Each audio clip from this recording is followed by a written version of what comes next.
Hi, I'm Congressman Scott Perry. At the beginning of each week we're in session, I send out a brief update on the bills the House of Representatives likely will consider. It's a long one today, so buckle up. Here they are.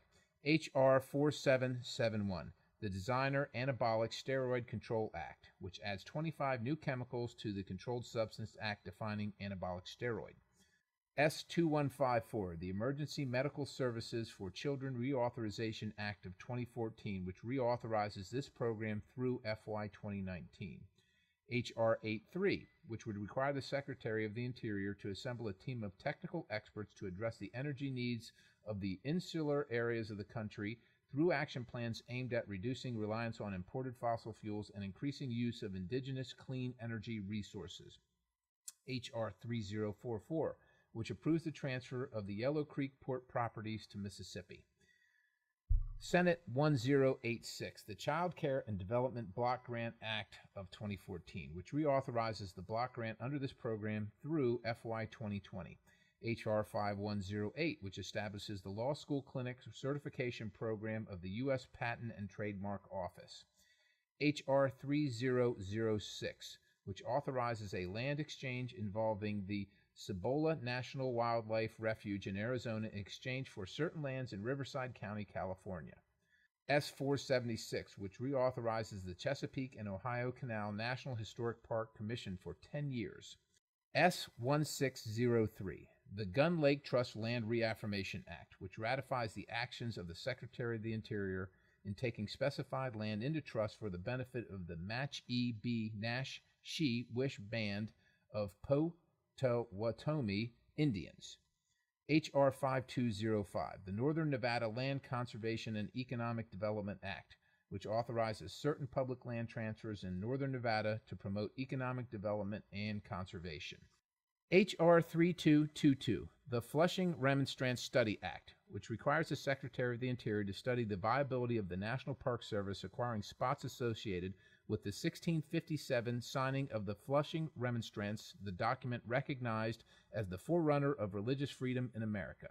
H.R. 2569, the Upper Missisquoi and Trout Wild and Scenic Rivers Act, amends the Wild and Scenic Rivers Act to designate segments of the Missisquoi River and the Trout River in Vermont as components of the National Wild and Scenic Rivers System.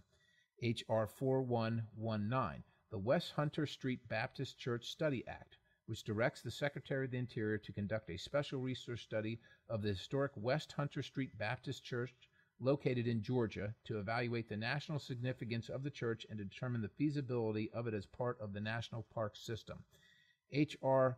5405, the Promoting Job Creation and Reducing Small Business Burdens Act, which makes technical corrections to the Dodd-Frank Wall Street Reform and Consumer Protection Act to enhance the ability of small and emerging growth companies to access capital through public and private markets. H.R. 3374, the American Savings Promotion Act, which allows certain financial institutions to use saving promotion raffle products. No number is signed yet to this bill, but it is the Insurance Capital Standards Clarification Act of 2014, which clarifies the application of certain parts of the Dodd-Frank Act to improve the definitions of points and fees in connection with mortgage transactions. H.R. 2866, the Boys Town Centennial Commemorative Coin Act, which requires the Secretary of the Treasury to mint coins in commemoration of the centennial of Boys Town. H.R. 2996, the Revitalize American Manufacturing and Innovation Act of 2013, which directs the Secretary of Commerce to establish the Network for Manufacturing Innovation Programs to improve the competitiveness of U.S. manufacturing and increase domestic production, stimulate U.S. leadership in advanced manufacturing research, and accelerate an advanced manufacturing workforce. H.R. 3593, the VA Construction Assistance Act of 2014, which will help speed the construction and rein the out-of-control cost for 3 major VA regional hospital projects currently under development in Colorado, Louisiana, and Florida.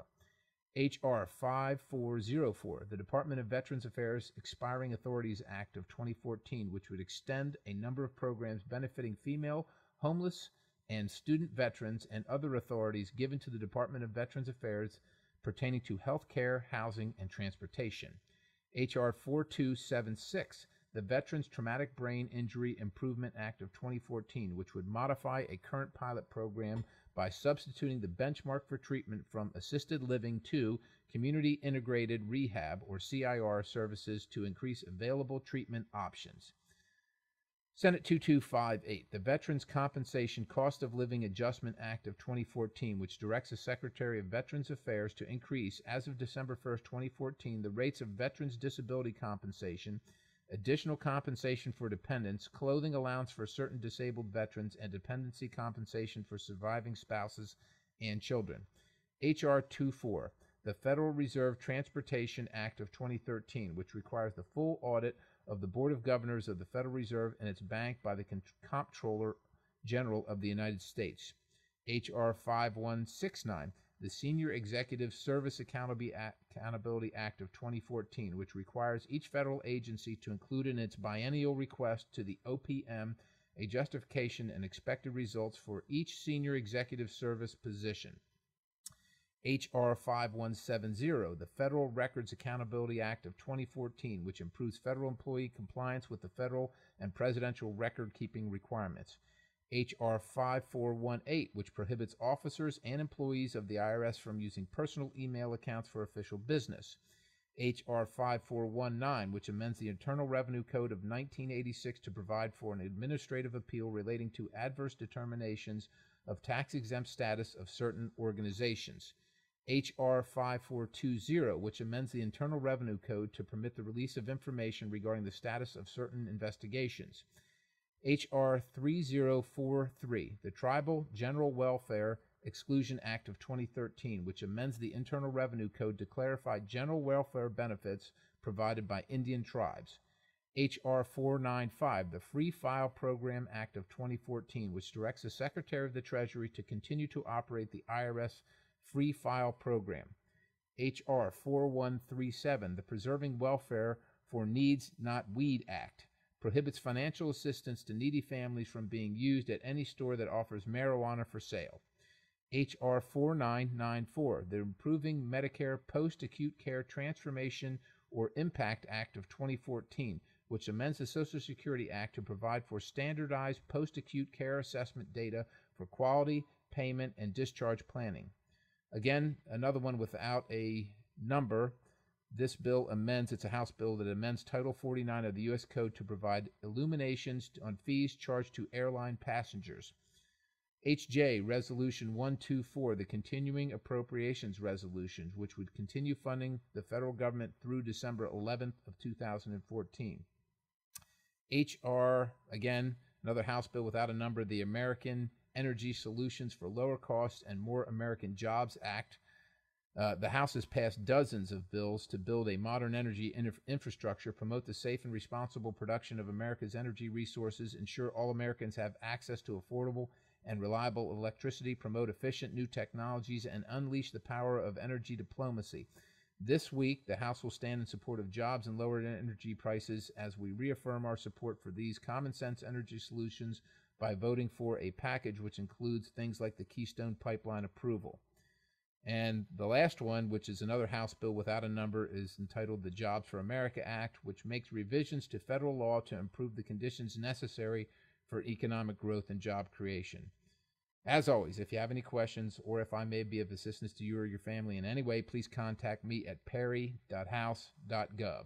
That's perry.house.gov. Again, I'm Scott Perry, and I hope you have a fantastic week.